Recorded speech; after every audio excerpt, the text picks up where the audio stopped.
visual soil assessment is basically a set of tests that help you decide whether what you're doing is making the soil better or worse. There's a scorecard in this book that can help you put a number to that and make it easier. Soil obviously is the crux of it all. If you've got good soil, then you'll have good pasture and then you'll have good stock. So the easiest test, the simplest test that we can do is get a cotton strip, and I've just cut up an old sheet. If you wanted to be really specific about it, you could get a wax strip, a waxing strip, so from wax kit to wax your legs. They're all the same, which makes it great. But if you just put the end over the shovel, put it on the ground, put it in as far as you can go. The biology is usually on the top, 30 centimetres. If I left that in there for 6 to 8 weeks, and that's easy if I don't have sheep eating it or kangaroos. After that, I'll pull it out, and then I can see how much it's degraded. So if 50% of it's gone, then I know that I've got pretty good biology. If 100% of it's gone, either a sheep has eaten it or you've got really, really good biology. And if it's partly decomposed, then you know that that's probably one of your limiting factors. Best time to do this is in spring and in autumn. It's easier to pick a spot and stay in the same spot to do your visual soil assessment every time. Spade by spade by spade. And I think I've hit a little bit of a compaction layer, but I'll gently lift this square bit of soil out. Now the first thing you see is how dark the colour is, and you can mark that on your scorecard. Topsoil colour. This one is moderately dark in colour, would give you a fair rating or 2 points. You'd probably go either way. And so if you just write that down in site 1, if we came back and did the test next year and it was darker, we know that we were building the organic matter. One of the biggest limiting factors is pH, and I'm not actually sure what the pH is here because I haven't done it for some time, and it does vary greatly across this property. We might take a little bit of this, the topsoil, and then we'll take some from down here, and if we measure that, actually taking it from below 20 centimetres, so we'll take about 20 centimetres. This is our topsoil and this is our soil at 20 centimetres. You can get these test kits at your local hardware store or gardening store, or you can come to the landscape board and get your test kit. It's not it's pretty accurate. It's not as accurate as your soil chemistry test, which you get sent off. That's pretty green. So that was at 20 centimetres, and then we can tell what the pH is by using the soil card. So I'm going to say that's a 6, which I'm really happy with. I think that's a really great pH. That means that the plants here have, that are getting their roots down to 20 centimetres, have got a really good broad range of trace elements and macro elements. I'd say that was about a 6.5, or maybe 6.5 or a 7. So that, I'm really happy with that. That's great. That means that this paddock doesn't need any liming. We did topsoil pH and subsoil pH, and we're looking really good. So we're neutral, near neutral. So we got 6s and 7s. pH is kind of the key, the biggest limiting factor, and the first thing you should really look at if things aren't growing properly. That is actually a really beautiful clog of soil. We can see roots getting down to about here.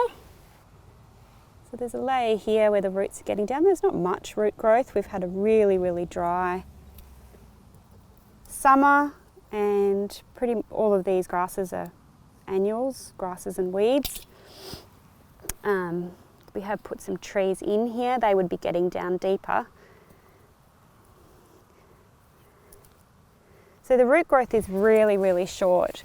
I would say less than 80% of the roots are less than 5 centimetres, 5, 6, 7 centimetres. So in your scorecard, if you write that in, you're only really utilising that part of your soil. If you had perennials in here, for example, they could be going down to half a metre and utilising all of this nutrients that's sitting in here and deeper.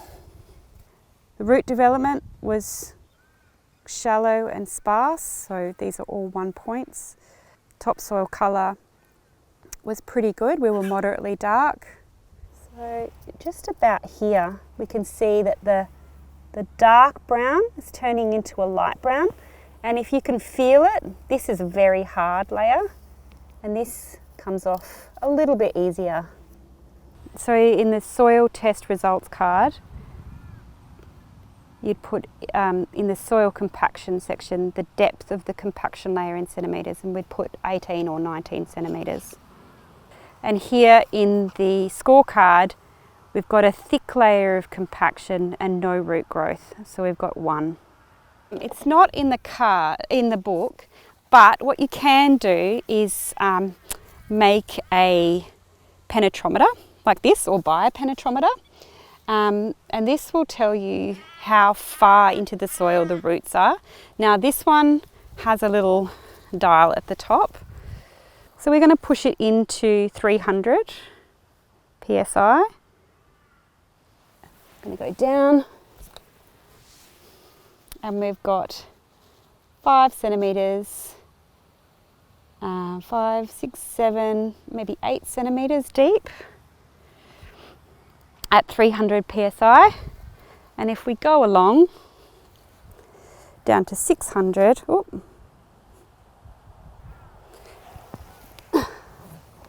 we've got 5, 10, 15, maybe 16 centimetres. So your really, really strong roots, like your tree roots, are going to get down to the 600. They're going to be able to bust through the 600 psi, but like grass roots and things like that are probably more likely around the 300 psi. But even if you just push down as hard as you could go, and now I know that I've hit my compaction layer, and at that point my compaction layer is about there. So 5, 10, 15, 20, 25, 30, 35, 40, less than 45 centimetres. And it will vary across a paddock. So if you do 10 of them and then take the average, then you know that over time, if that average is getting longer or deeper, then you know that you're combating your compaction issue, and those roots are getting down deeper and they're being able to access more nutrients. Another way to get a bit of an idea of what your pH is doing is a dig stick. You can also buy these relatively easily. And depending on the season will often depend on how far you can get these in. And we'll gently turn it and twist it. We've got a really nice sample along the profile. So that kind of shows you if there's any colour changes, if you've hit more of an ironstone soil. And I have a feeling that the compaction of this soil is due to acidity, which won't come up in the pH. So if we look at how the colour changes as we go down the soil profile,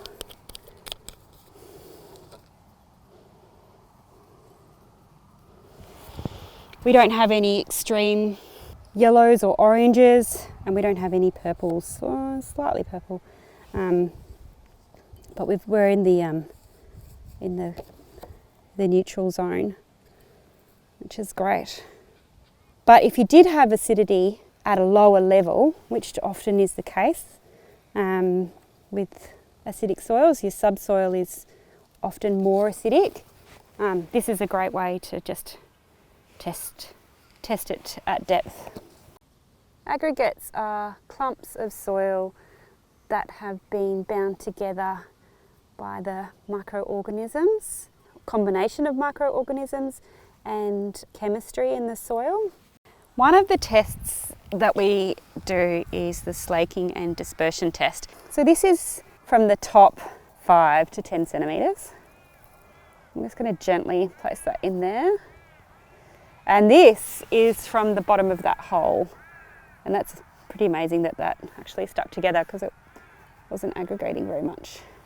Make sure the water's not salty. So this is just rainwater. And if the aggregates broke apart in less than 1 minute, we'd give it a score of 1. If aggregates remained partially intact after 10 minutes, we'd give it a 2.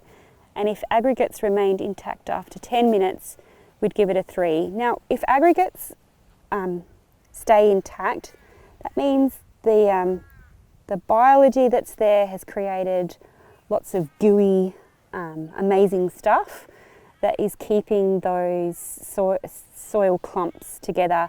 And the more soil clumps we have, the more space between the clumps we have. The dispersion is it's slightly different. It's if we get this cloudy milkiness in the water. And dispersion is if we often have sodium in the soil above 6%. The aggregates aren't able to stay together, and the soil particles are washing off. It's also not great for plants. Plants don't really like too much sodium. It stops them taking up other nutrients.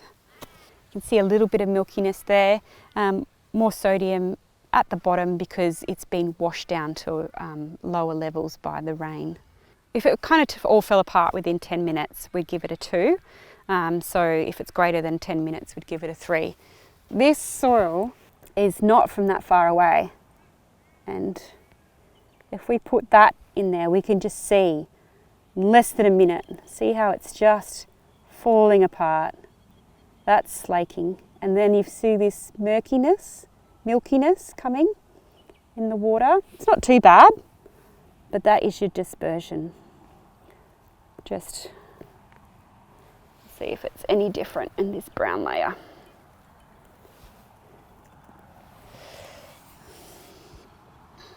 So that is slaking. You can see it's just falling off at the sides. You probably know when you're digging fence posts, the clay that's coming up at the bottom.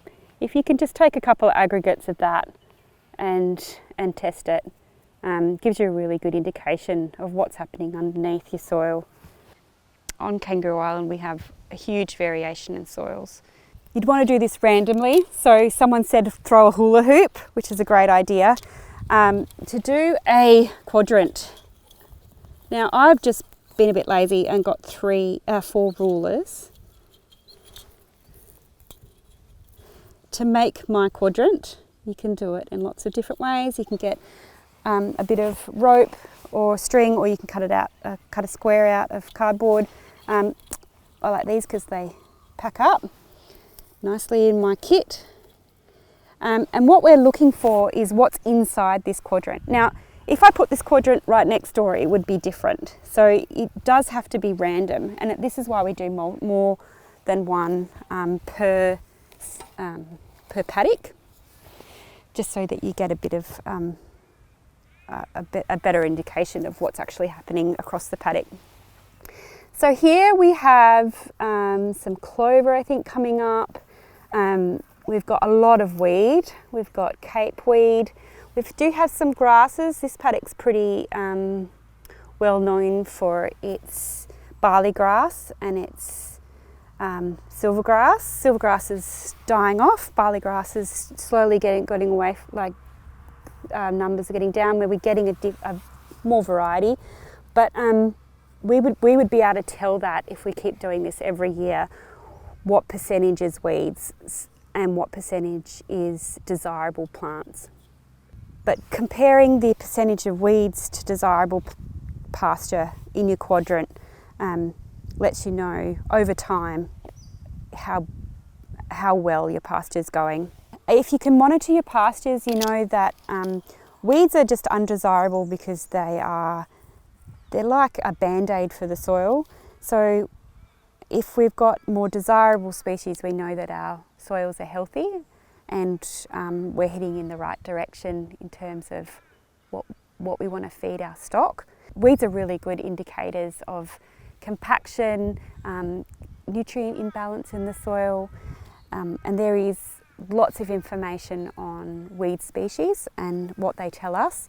Just ask your landscape board. I know that Kangaroo Island has just put out a weed guide, and Hills and Fleurieu have also done a pasture weed guide, and that really lets us know what's happening underneath with that, which complements your soil chemistry test.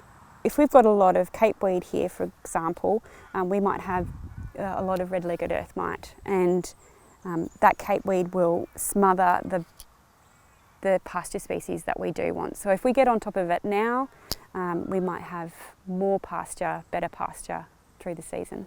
If we're going to do this quadrant, again, the ground cover percentage is really good. We're looking at 3 points for site 1. So it's more than 75% ground cover, which is excellent.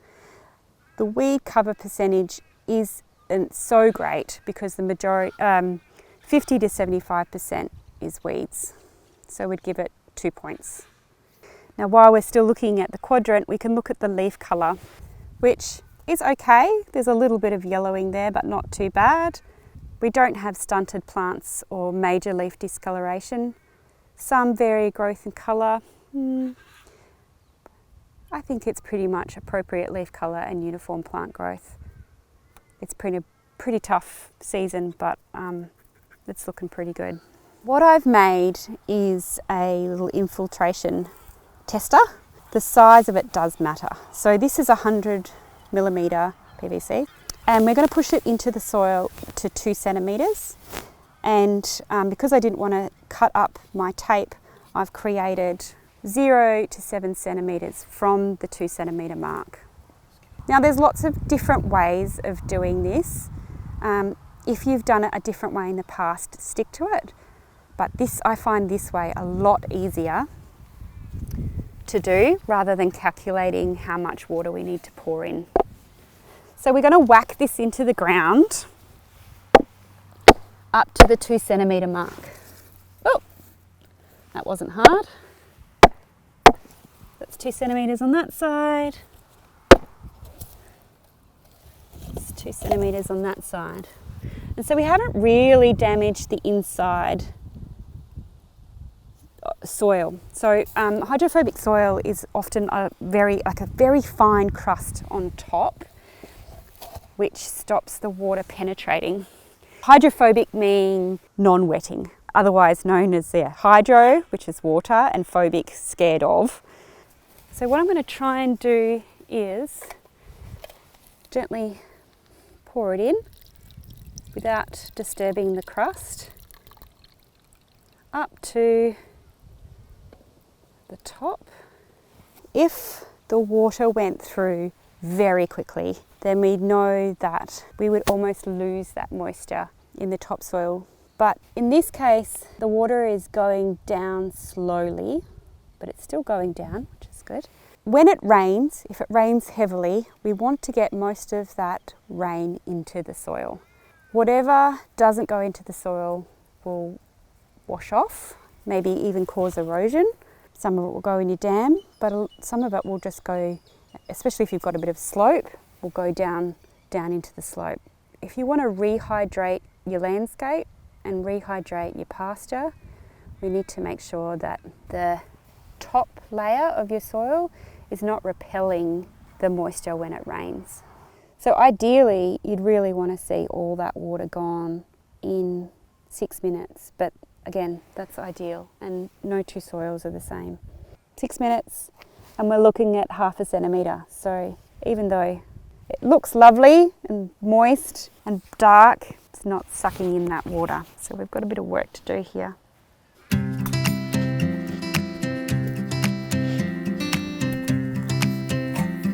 This is a different, soil's changed slightly. It's a bit of a reddier colour, and we can see here that the roots are getting down a lot further. This is a very crumbly soil, it's very different.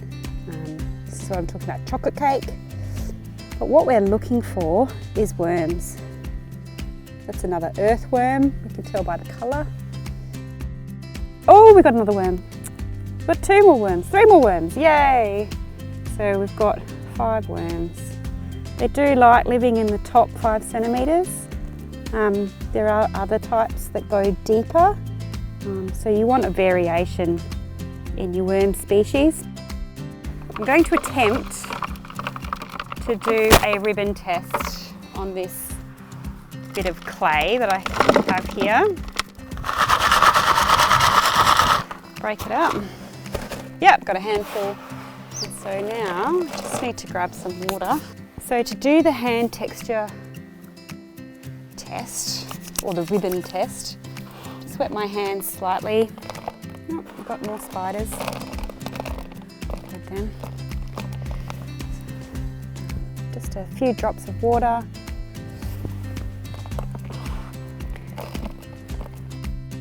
So we can make it into a bulbous, so a ball. So we'll try and make it into a ribbon. It does feel gritty, so it could be a sandy clay loam, but we're going to try and get it into a ribbon. Yep, now it's going to come into a ribbon. So it does make it quite a large ribbon. And if we bend it, does it crack? Yes. We've tested the ribbon and it cracks. So does it feel very gritty? Yes. So it's a sandy clay loam. It's really good to feel the soil and get the understanding of the texture, because that will tell you a lot about if you've got cracking clays, how much your water should infiltrate or could infiltrate, a lot about your fertiliser use. If you have very sandy soils, then you probably want very light fertiliser use, small doses. If you've got very hard clay, maybe you've got an imbalance of calcium, magnesium. So there's lots of things that could be going on, but you need to kind of get your hands into it to feel it, to have a really good indication. If you want to improve your soils and your pasture, there's not a silver bullet. There's no one treatment that makes it all great. They all have limiting factors, and addressing those limiting factors is what's going to get you best bang for your buck, rather than trying a blanket approach across all your different paddocks. It takes a bit more planning, but you'll get a lot more out of it.